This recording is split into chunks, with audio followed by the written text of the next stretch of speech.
پچھلے جمعہ میں بھی یہی موضوع ہم لے کر چلے تھے اور یہ باتیں آپ حضرات کو یاد کروانے کا مقصد یہ ہے کہ کوئی بات مذہب جو ہے وہ ہمارے ایمان پر ڈاکہ نہ ڈالے. ہمیں پتہ ہو جب وہ بات کرے تو ہم اس سے کہیں نہیں بھائی اہل سنت کا یہ عقیدہ نہیں ہے. ہمارے بزرگوں نے جو ہمیں عقیدہ دیا ہے وہ تو یہ ہے. اور میں نے یہ بات کی تھی کہ یہ اللہ کریم کا احسان ہے کہ اہل سنت پر جتنے بھی الزامات ہیں کسی طرح کا بھی کوئی الزام لگاتا ہے تو وہ اہل سنت کے علماء کی وجہ سے نہیں ہے, وہ ہمارے جہلاء کی وجہ سے ہے. اور دوسرے بدعقیدہ لوگ جو ہیں ان پر جتنے الزام ہیں ان کے علماء کی وجہ سے ہیں. اللہ کا احسان ہے عقیدہ حق اہل سنت ہم اس پر قائم ہیں اور اللہ سے دعا کرتے ہیں کہ باری تعالیٰ اسی عقیدے پر ہمیں زندگی دے اور اسی عقیدے پر ہمیں موت دے اور اللہ خواب کے اندر بھی ہمیں بے ادبی سے محفوظ کرے. اب جو آیت مبارکہ میں نے تلاوت کی, اللہ فرماتا ہے وَعِبَادُ الرَّحْمَانِ, رحمان کے بندے وہ ہیں الَّذِينَ يَمْشُونَ عَلَى الْأَرْضِ, جب یہ زمین پر چلتے ہیں تو بڑی آہستہ سے زمین پر قدم رکھتے ہیں. هَوْنًا وَإِذَا خَاطَبَهُمُ الْجَاهِلُونَ قَالُوا سَلَامًا, اور جب جاہل ان سے گفتگو کرتے ہیں تو یہ بحث نہیں کرتے, کہتے ہیں یار تجھے سلام, بس ہم کہاں پر ہیں ہمیں رہنے دیں, ہم تیرے ساتھ بحث نہیں کر سکتے. یہ اللہ والوں کی نشانیاں ہیں. اللہ والے بحث نہیں کرتے اپنا حق. اور پھر یہ جو نظریہ ہے کہ ہم اپنا چھوڑتے نہیں ہیں, کسی کو چھوڑتے نہیں ہیں, کسی کو اپنا چھوڑتے نہیں, کسی کو چھیڑتے نہیں ہیں, یہ اہل سنت کا عقیدہ نہیں ہے. یہ الزامات تو صحابہ پر, حضور کی ذات پر, صحابہ پر, پھر تابعین پر, پھر تبع تابعین پر اور پھر اولیاء کرام پر, اور آج تک یہ چلتے آ رہے ہیں. اگر یہ ہوتی تو پھر ہمارے بزرگوں کو اتنی بڑی بڑی کتابیں لکھنے کی ضرورت ہی کیا تھی.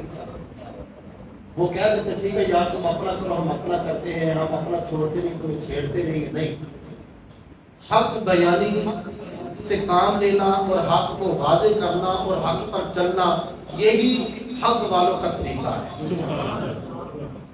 اور رب کریم نے فرمایا کہ رحمان کے بندے وہ ہیں کہ جب یہ زمین پر چلتے ہیں تو بڑی نرمی کے ساتھ بڑی آہستہ سے اپنے قدم رکھتے ہیں, اور جس جگہ پر یہ قدم رکھتے ہیں اور ایک کو اٹھا کے دوسرا رکھا تو زمین بھی پریشان ہوتی ہے کہ مجھ پر کوئی انسان چل رہا ہے یا کوئی فرشتہ چل رہا ہے.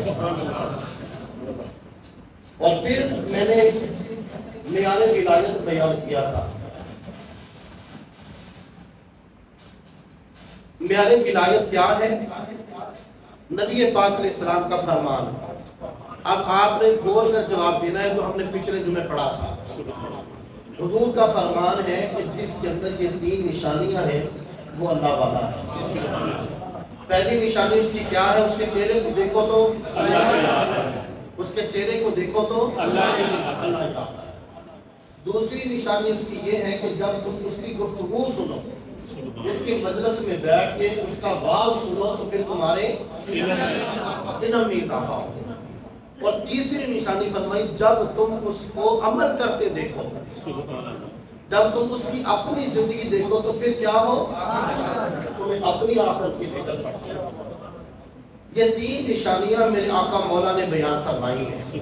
تو میں چہرے کو دیکھو کہ تمہیں اللہ یاد آئے گا, علم پڑھو گے, گفتگو سنو گے, علم میں اضافہ ہوگا. اور جب تم اس کا اپنا عمل دیکھو گے, وہ ڈرتا ہے بات پر, جب بات کرتا ہے تو سہم جاتا ہے, گفتگو کرتا ہے تو آنکھوں سے آنسو جاری ہو جاتے ہیں کہ یار ہم نے بھی اپنے مالک کے حضور جانا ہے.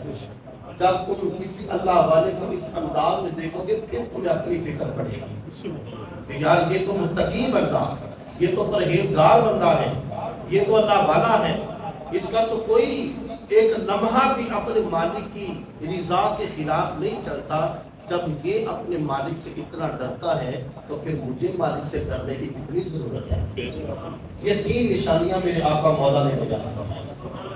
اب 4 نشانیاں سیدی اعلیٰ حضرت نے بیان کر دی۔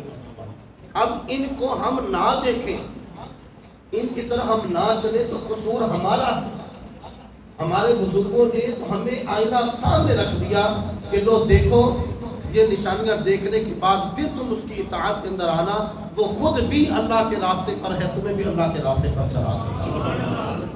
اب پہلی نشانی اس کی کیا ہے؟ پہلی نشانی اس کی یہ ہے کہ وہ خود صحیح العقیدہ ہو۔ یہ ولی کی نشانی ہے جو سیدی اعلیٰ حضرت نے بیان کی کہ خود جب وہ صحیح العقیدہ ہوگا پھر وہ اپنے ساتھ بیٹھنے والوں کو بھی حضور کا راستہ بتائے گا۔ جس کا اپنا ہی عقیدہ درست نہیں ہے، جو اپنے ہی عقیدے کے اندر، یہ آج یہ نوجوان، کل میں نے خود یقین کریں ایک مرتبہ تو ساتھ چکرا کے رہ گیا کہ یار بندہ اتنا آگے بھی نکل سکتا ہے۔ اب رب کریم نے قرآن کے اندر فرمایا کہ جب اللہ کی راہ میں کوئی شہید ہوتا ہے تو اس کو اللہ زندگی دیتا ہے، زندگی ایسی کہ تمہیں اس کا شعور نہیں ہے۔ آج جو فتنہ پاکستان کے اندر پورے عروج پر ہے، ہمارے جوان دیکھتے بھی نہیں ہیں، وہ کہتے ہیں نہیں نہیں یار دیکھو جی اس نے بات بڑی نہیں کی ہے۔ بخاری لفظ بڑا چھوٹا ہے، بخاری شریف بہت چھوٹا لفظ ہے، اردو کے اندر ترجمے بھی آ گئے، بڑی آسانی کے ساتھ اس کی گرامریں بھی آ گئی، بڑی آسانی سے بندہ پڑھ سکتا ہے، لیکن اس کو سمجھنے کے لیے 14 سال مصلی پہ بیٹھ کر کسی کے سامنے 2 سالوں بیٹھنا بھی پڑتا ہے۔ اب یہ نہیں اب تم کہو کہ باقی میں جناب میں نے بخاری رکھی ہے سامنے جناب، میں اس کو پڑھ کے تمہیں اس کا جواب دے رہا ہوں، تو اس بخاری کو سمجھنے کے لیے پہلے 14 سال کسی کے سامنے 2 سالوں بیٹھنا بھی پڑے گا۔ اور ہمارے بزرگوں نے اس کی مثال دی ہے، فرماتے ہیں کہ پہلے زمانے میں ہم دیکھیں تو گھر کے اندر مرغیاں رکھی جاتی تھی، کوئی مہمان آتا 6 مہینے بعد سال بعد تو ایک مرغی ذبح کی جاتی، مہمان کو کھانا دیا جاتا اور اسی میں سے ایک بوٹی گھر والوں کو آتی، بچے کھاتے تھے تو بڑی لذت بھی آتی تھی، شوق ہوتا تھا کہ آج ہمارے ہاں نا سالن بنا ہے۔ تو وہ 6 مہینے میں ایک مرغی تیار ہوتی تھی، آج جناب 40 دن میں مرغیاں تیار ہو رہی ہیں۔ ہم کہتے ہیں کہ 40 دن میں عالم بھی تیار ہوتا ہے، 40 دن میں مفتی بھی تیار ہوتا ہے، 40 دن کے اندر جناب میں نے درس نظامی کا آن لائن کورس کر لیا۔ جب موبائل پہ بیٹھ کے کورس کرو گے تو پھر جیل میں پیدا ہوں گے نا، پھر خادم حسین رضوی تو پیدا نہیں ہوں گے نا۔ اگر کسی نے خادم حسین رضوی دیکھنا ہے یا اس جیسا علم دیکھنا ہے تو پھر 2 سالوں تو مدرسے میں بیٹھنا پڑے گا نا، پھر تو وہاں پر بیٹھ کے استادوں کی جھٹکیں بھی کھانی پڑے گی۔ اب وہ ایک ایسی جملن بات ذہن میں ابھی آ گئی، اب آن لائن بندہ پڑھ رہا ہے 7 سال سے، تو 7 سال ذرا غصے ہوئے تو شاگرد جہاں بٹن دبائے گا چلو جی ساری چھٹی کرو، ایسے ہی ہے نا جی۔ اب جب سامنے ہوگا، اور بابا جی فرمایا کرتے تھے، بابا جی خادم صاحب فرمایا کرتے تھے کہ میرے لہجے کو نہ دیکھا کرو، میرے ماتھے پر جو سلوٹیں آتی ہیں نا یہ بھی بڑی بڑی باتیں سمجھا جاتی ہیں۔ جب میرا چہرہ بدلتا ہے، آنکھیں سرخ ہو جاتی ہیں، جلال آ جاتا ہے، اس سے بھی بڑا بڑا علم سمجھ آ جاتا ہے۔ تو اب فرمایا کہ پہلی چیز اس کی کیا ہے کہ وہ صحیح العقیدہ ہو، صحیح العقیدہ ہوگا تو پھر جا کے 40 دن والا مفتی نہیں چاہیے، 40 دن والا ہمیں عالم نہیں چاہیے، ہمیں عالم چاہیے تو ہمیں امام احمد رضا خان بریلوی جیسا عالم چاہیے، ہمیں عالم چاہیے تو شاہ احمد نورانی جیسا عالم چاہیے، ہمیں عالم چاہیے تو عبدالستار خان نیازی جیسا چاہیے، اور اگر ہمیں عالم چاہیے تو بابا جی خادم حسین رضوی جیسا چاہیے۔ اب وہ صحیح العقیدہ ہو۔ اور پھر دوسری اس کی نشانی کیا ہے؟ سید اعلیٰ حضرت فرماتے ہیں اس کا سلسلہ طریقت، کہ جس کے ہاتھ پر وہ بیعت ہے اس کی آگے بیعت چلتی چلتی چلتی مولا علی تک جائے اور پھر رسول اللہ تک جائے، یہ دوسری نشانی ہے اس کی۔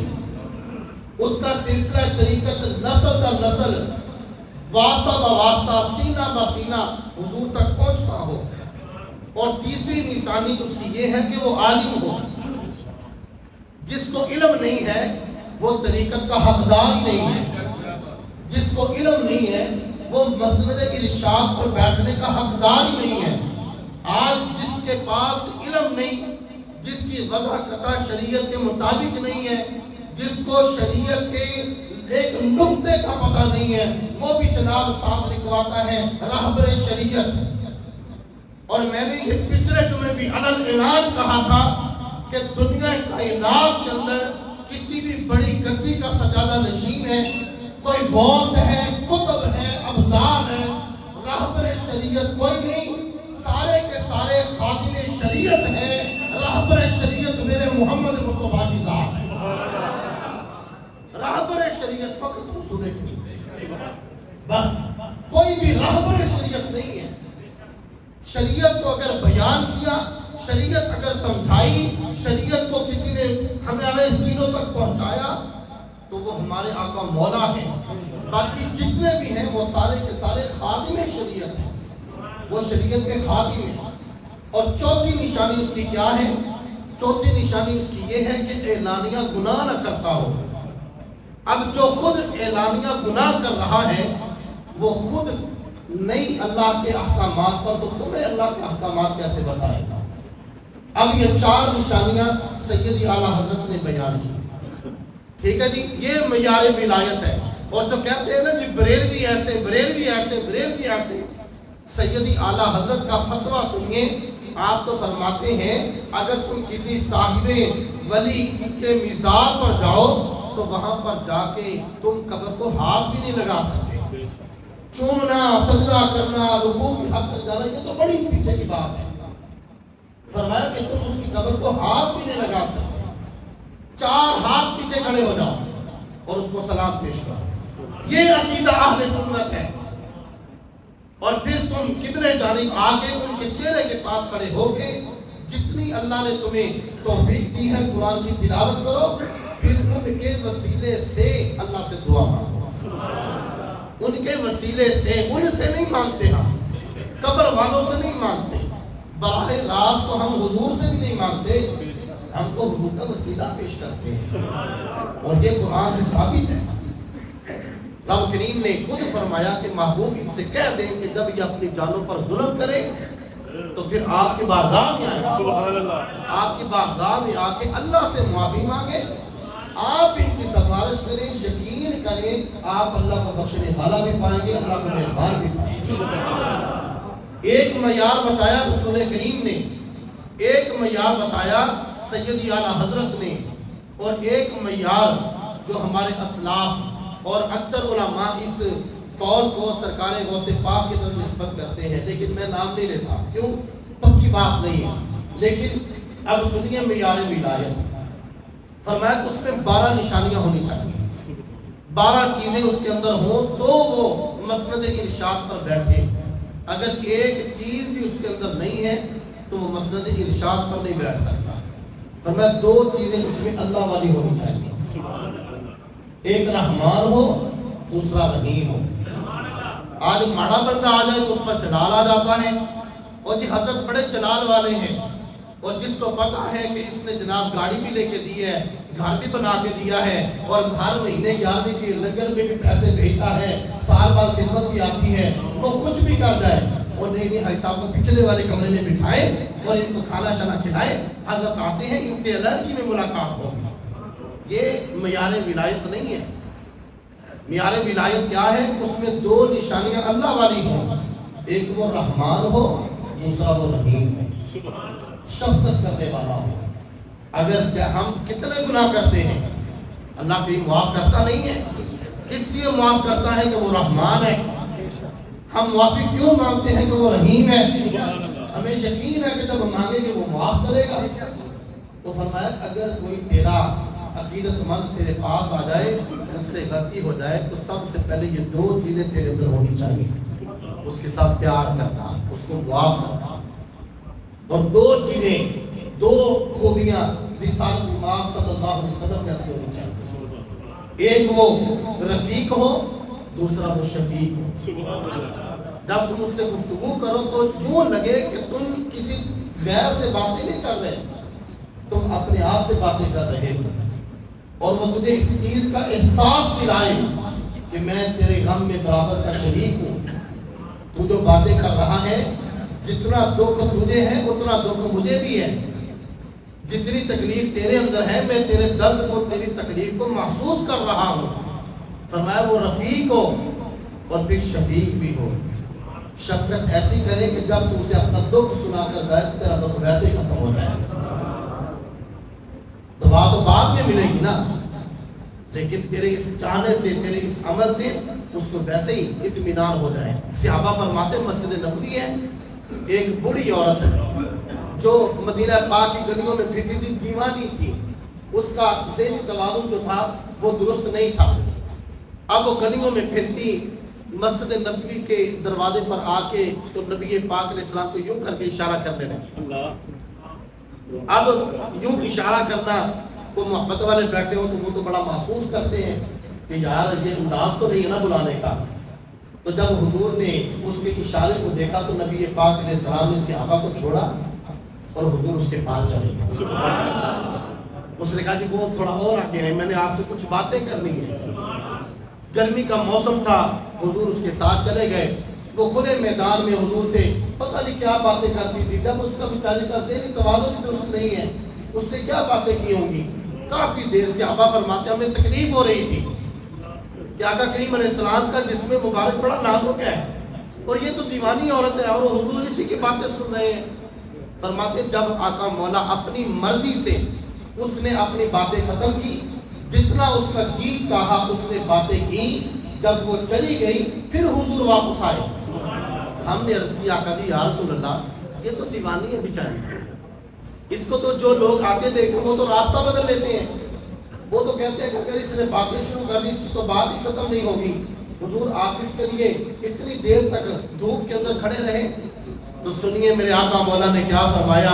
فرمایا اے میرے صحابہ، اس کی کوئی بھی نہیں سنتا اب میں بھی نہ سنوں۔ ایک وہ رفیق ہو، دوسرا وہ شفیق ہو۔ جب وہ تیرے سے بات کرے تو اس کو یوں محسوس ہو کہ میرا دکھ ہے ہی نہیں، ختم ہو گیا۔ اور دو باتیں اس میں صدیق اکبر جیسی ہونی چاہیے، ایک صادق ہو، دوسرا مصدق ہو، سچ بولے اور سچ کی تصدیق کرنے والا ہو۔ اب ہم تو پہلے دیکھتے ہیں کہ اس کے ساتھ تعلق ہے تو اس کا فیصلہ کر دیا، اس کے ساتھ تعلق نہیں اس کے خلاف چلے گئے۔ یہ ولایت کا معیار نہیں ہے۔ ولایت کا معیار کیا ہے کہ سچ بولے، ہاں اتنا بھی سچ نہ بولے کہ سامنے والے کی عزت کا جنازہ ہی نکال کے رکھ دے، اتنا بھی سچ نہ بولے۔ اگر سچ کا شوق ہے تو پھر اس کو بلاؤ اپنے پاس بلا کے اس کو احساس دلاؤ اور پھر اس سے کہو کہ یہ تیری میری بات ہے، مجھے تیرے سے محبت تھی، میں نے تجھے تیرے اس عیب سے واقف کیا ہے، اس عیب کو تیرے سامنے رکھا ہے، لہذا اب بہتر یہ ہے کہ آج کے بعد تم یہ عمل نہ کرتا۔ یہ انداز ہے۔ اب یہ نہیں کہ بھرے مجمع میں تو عزت کا جنازہ نکال دے اور پھر نہیں جی حضرت کو سچ بولنے کی بڑی عادت ہے، اتنا سچ اپنے پاس رکھو کہیں ایسا نہ ہو کہ اس سچ کل قیامت کو اللہ تیری پکڑ فرما دے۔ اور دو باتیں عمر بن خطاب جیسی ہونی چاہیے، نیکی کی دعوت ہے، برائی سے منع کرے۔ نیکی کی دعوت کیا ہے کہ بار بار کہتے رہنا، بار بار کہتے رہنا، اس کو سمجھانا اور اس کو اس انداز کے ساتھ کہ بندے کا خود دل کرے کہ یار میں نیکی کروں، اس کا دل کرے کہ میں اپنے گناہ کو چھوڑوں۔ اور دو باتیں عثمان غنی جیسی ہونی چاہیے، ایک سخی ہو، دوسرا عبادت گزار ہو، دن میں سخاوت کرے، رات کو مصلح آباد کرے۔ حضرت عثمان غنی رضی اللہ تعالیٰ عنہ، یہ ایک ایک جو 12 نشانیاں بزرگوں نے بیان کی ہیں، ان ایک ایک نشانی پر ایک ایک جمعہ ہو سکتا ہے اگر ہم اس کو سمجھنے کی اور اس کے مطابق اپنی زندگی گزارنے کی کوشش کریں۔ لیکن آج ہماری کم علمی اور کمزوری مجھے بات ذہن سے نکل گئی۔ اللہ کریم نے قرآن کے اندر فرمایا کہ شہید کو ہم ایسی زندگی دیتے ہیں کہ ان زندگیوں کا تمہیں شعور نہیں ہے۔ اور جو اس بدبخت کمینے کو سنتے ہیں وہ اپنے ایمان کی حفاظت کریں۔ اب وہ قرآن کے خلاف کہنے لگا کہ اگر شہید زندہ ہے تو پھر اس کی بیوی عدت گزارنے کے بعد دوسرا نکاح کیوں کرتی ہے؟ وہ بدکاری کرتی ہے۔ تو یہ کس پر اعتراض ہے؟ یہ تو براہ راست اللہ کی ذات پر ہے۔ اور ہمارے بزرگوں نے لکھا ہے کہ اس وقت تک بندہ علل اعلان غلطی نہیں کرتا، بے ادبی نہیں کرتا، جب تک وہ تنہائی کے اندر بے ادبی نہ کرے۔ جب وہ اپنی چھوٹی محفل کے اندر اپنے دوستوں میں بیٹھ کے غلطی کرے گا، بے ادبی کرے گا، تب اس کو ایسا موقع ملے گا کہ پھر وہ مجمع کے اندر آتے پھر وہ غلطی کرے گا۔ اپنے ایمان کی حفاظت کرے۔ اللہ ہماری آنکھیں بند ہیں۔ جب قرآن کا فیصلہ آ گیا، میرے آقا مولا کی بات آ گئی، بات ختم۔ حضرت عثمان غنی رضی اللہ عنہ میں بیان سن رہا تھا، بزرگ فرماتے ہیں کہ ایک سید زادے وہ جب مولانا صاحب بیان کرنے لگے تو ان کی آنکھوں میں آنسو آ گئے۔ انہوں نے کہا جو آپ سے بڑی محبت کرتے ہیں۔ انہوں نے کہا مجھ سے محبت کرتے ہیں، حضرت عمر بن خطاب اور جناب صدیق اکبر سے تو نفرت کرتے ہیں نا، تو ان سے نفرت کرے اس کا میرے ساتھ محبت کا کیا معیار ہوگا؟ آج ہم دیکھیں ہمارے اسلاف ہیں، ہم کہتے ہیں نہیں پیر صاحب نے کہہ دیا، پیر صاحب کی کوئی حیثیت نہیں ہے۔ میرے آقا مولا نے فرمایا کہ ابو بکر صدیق میرا یار ہے۔ فرمایا کس نے مجھے خدمت کی، مجھے پیسے دیے، میں نے ہر ایک کے پیسے بڑی سوچ بچار کر کے خرچ کیے ہیں کہ یہ کل مجھ سے پوچھ سکتا ہے، حساب لے سکتا ہے، لیکن ابو بکر کے پیسے میں ایسے استعمال کرتا ہوں جیسے میں اپنی جیب سے نکال کے استعمال کرتا ہوں۔ جس کا جناب صدیق اکبر کے ساتھ تعلق نہیں، ہمارا اس کے ساتھ کوئی تعلق نہیں ہے، ہمارا کوئی واسطہ نہیں ہے۔ وہ بزرگ فرماتے ہیں کہ ایک بندہ نا بڑا شوق تھا، جب بھی عمرہ کے لیے میں جاتا تو وہ کہتا تھی میں نے آپ کے ساتھ جانا ہے۔ تو میں نے کہا یار بڑی عقیدت رکھتا ہے، بڑی محبت کرتا ہے، جب بھی جاتے ہیں تو میرے ساتھ جاتا ہے۔ تو فرماتے ہیں کہ جب دوسری مرتبہ گئے تو میں حضور کی بارگاہ میں سلام پیش کرنے کے لیے جانے لگا تو کہنے لگا جی آپ کہہ رہے ہیں میں نہیں جاؤں گا۔ کہا جی کیوں جی؟ وہاں پر نا وہ لیٹا ہوا ہے۔ یہ الفاظ تھے اس کے۔ کہنے لگے کہ میں نے وہیں پر کھڑے ہو کے نعرہ تکبیر بلند کیا، اللہ تیرا شکر ہے، میرے حضور کا فرمان عمر جس گلی سے گزرے شیطان وہ رستہ چھوڑ دیتا ہے، فرمایا جہاں پر عمر لیٹا ہے آپ بھی شیطان وہاں سے دیکھیں۔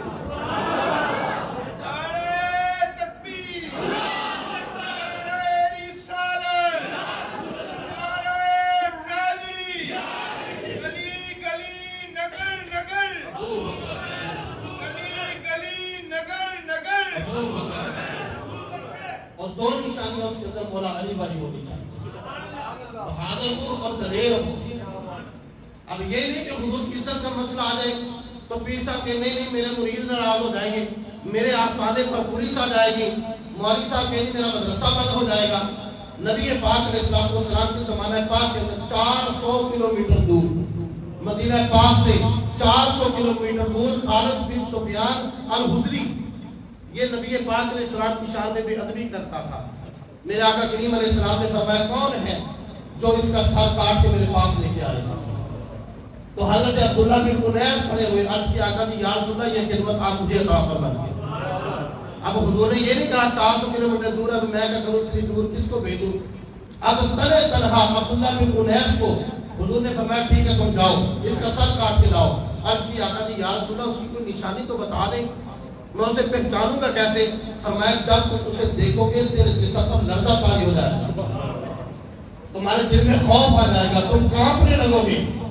حضرت عبداللہ بن انیس فرماتے ہیں کہ میں جناب 400 کلومیٹر دور گیا مدینہ پاک سے، اور میں نے خالد بن سفیان الحضری کو پا لیا۔ جب میں نے اس کو دیکھا تو میرے جسم پر لرزہ طاری ہوا۔ میں نے کہا اللہ کے نبی نے سچ کہا تھا۔ اور پھر فرماتے ہیں ہوا کیا؟ ادھر وہ میرے سامنے آ گیا، ادھر عصر کی نماز کا وقت آ رہا تھا۔ اب نماز بھی پڑھنی تھی، میرے دل میں آیا اگر میں نماز پڑھنے لگا یہ تو نکل جائے گا، پھر میں رسول اللہ کا حکم جو ہے وہ کیسے پورا کروں گا؟ فرماتے ہیں کہ پھر اس وقت میرے دل کے اندر ایک خیال آیا۔ وہ دل میں خیال کیا آیا؟ اس کی تشریح اور اس کا ترجمہ خواجہ غلام فرید نے فرمایا۔ فرماتے ہیں کہ نماز پڑھا کہ میں تو دیکھا فرماتے ادھر نماز کا وقت تھا، ادھر میں نے دیکھا کہ سورج غروب ہو جائے گا، اب میں نے حضور کا حکم بھی ماننا تھا اور نماز بھی پڑھنی تھی۔ فرماتے پھر کیا کہ میں نے کھڑے کھڑے نماز کی نیت کی اور اس کے پیچھے چلنا شروع کر دیا۔ رب کی نماز بھی ہو رہی ہے اور رسول اللہ کے فرمان پر عمل بھی ہو رہا ہے۔ فرماتے ہیں پھر چلتے چلتے میں نے نماز پڑھتے پڑھتے اس کا پیچھا کیا۔ خواجہ غلام پیر فرماتے ہیں کہ نماز پڑھا کہ میں تہمل دیکھا اور میں نے کعبہ بھول گیا ہی، بھول گئے سب سوم سلام کو یاد و فکر پہ آئی۔ یہ نہ ہو کہ پیر صاحب کو مدرسے کی فکر پڑ جائے، پیر صاحب کو آستانے کی اور جناب مولوی صاحب کو مدرسے کی فکر پڑ جائے۔ فرمایا یہ دو نشانیاں اس میں مولا علی جیسی ہونی چاہیے، بہادر ہو اور دلیر بھی ہو۔ اور دلیر کیسا ہو؟ دلیر ایسا ہو کہ 19 سال کا وہ جوان جسے دنیا آج علم الدین کے نام سے جانتی ہے، 31 اکتوبر کو آپ کا عرصہ آ رہا ہے، یہ 5 دن کے بعد جب نکلے تو پھر یہ نہیں دیکھا کہ یار اب میں اکیلا ہوں، عمر بھی کوئی نہیں ہے، اتنا بڑا گستاخ ہے، اس کو ماروں گا کیسے؟ اور جا کے جب اس کو واسط جہنم کیا پھر خود ہی جا کے اپنے آپ کو پیش بھی کر دیا۔ فرمایا گستاخ کو مارا ہے اور میں نے ہی مارا ہے، گستاخ کو مارا ہے اور میں نے ہی مارا ہے۔ اور پھر قائد اعظم نے کہا تھا کہ غازی صاحب کوئی اس وقت دیکھنے والا نہیں تھا، ایک بار کہہ دے کہ میں نے نہیں مارا، بچانا میرا کام ہے، بری میں کرواؤں گا۔ تو غازی صاحب مسکرا کے کہنے لگے جناب صاحب آپ کہتے ہیں میں نے مارا نہیں ہے، رسول پاک روز آ کے کہتے ہیں مدین اتنی دیر کر رہے ہیں، ہم روز جو ہے انتظار کر رہے ہیں۔ اور جب جنازہ تیار ہوا تو محدث علی پوری رحمت اللہ تعالیٰ علیہ آپ آئے اور اپنی دستار اتار کے غازی علم الدین کے قدموں میں رکھی اور رکھ کے جب آپ کے قدموں کو بوسے دیے، 6 لاکھ بندہ تھا، لوگوں کی چیخیں نکل گئی۔ حضرت یہ کیا فرمایا کہ جس راستے پر یہ چلا ہے اس راستے میں نسب نہیں دیکھے جاتے بلکہ وفائیں دیکھی جاتی ہیں۔ ہم تو وفا دیکھ رہے ہیں، یہ نہ ہو کہ بزدل ہو اور ڈر ڈر کے نہیں میرے آستانے پہ مرید کم ہو جائیں گے، نہیں، 2 نشانیاں اس میں مولا علی جیسی ہونی چاہیے، ایک بہادر ہو دوسرا دلیر ہو۔ یہ نہیں کہ وہ کانتا نہ رہے، وہ کہے کہ ہاں اب رسول اللہ کی ذات ہے، لو میں کھڑا ہوں۔ اور اگر کوئی سمجھے کہ لو جی نبی پاک علیہ السلام کی عزت پر پہرا دینے سے بندے کم ہو جائیں گے، یہ تو بابا خالد ہمیں بتا گیا ہے۔ کس نے گالیاں نہیں نکالی، کس نے اس کو برا نہیں کہا، کس نے جناب تبصرے نہیں کیے اس بابے کی ذات پر، لیکن ایک جملہ بولا کرتے تھے کہ جن مالکوں کا ہم کام کرتے ہیں وہ مالک کان لگڑ نہیں دیتے، پھر مالکوں نے عزت بنائی کہ نہیں بنائی؟ اور ایسی عزت بنائی آج تک دنیا حیران ہے بندے آئے کہاں سے۔ تو فرمایا کہ 2 نشانیاں اس میں مولا علی جیسی ہونی چاہیے، ایک بہادر ہو دوسرا دلیر ہو۔ یہ ولایت کا معیار ہے جو میں نے پچھلے جمعے میں بیان کیا، اس جمعے میں کیا۔ اس کے بعد بھی اگر کوئی بندہ پھر کہے نہیں جی وہ میں نے وہ فلاں کا بیان سنا تھا، وہ اپنے وقتوں پر ماتم کرے، اپنی نصیبوں پر روئے بیٹھ کے کہ اتنا سخت دل ہوا ہے کہ تجھے اپنے عقیدے کی سمجھ نہیں آئی، اور پھر غور کرے کہ کہیں مجھ سے کوئی غلطی تو نہیں ہو گئی کہ رب نے مجھ سے یہ ستھرا عقیدہ لے کے مجھے دوسری طرف بھیج دیا ہے۔ اللہ سے دعا کیا کرے کہ اللہ کریم ہمیں عقیدہ حق اہل سنت پر ثابت قدمی عطا فرمائے، اور اسی عقیدے پر اللہ ہمیں موت عطا فرمائے، اور اللہ کریم خواب کے اندر بھی ہمیں بے ادبی سے محفوظ۔ اللہ کریم ہمیں جو معیار ولایت ہم نے سنا ہے اس کو سمجھنے کی اور اپنے بزرگوں کا ادب و احترام کرنے کے